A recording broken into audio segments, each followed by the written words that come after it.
Hello everyone, welcome back to the channel. So today I'm going to tell you about Vivo Y19 time and date settings.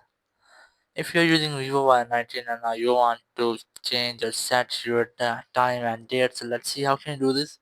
You just have to open your phone settings app, just open it, and here just scroll down and look for system management.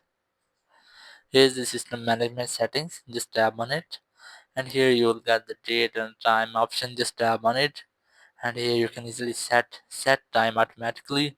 But if you want to set your time manually, so just disable the setting, and now you can easily set date and time manually.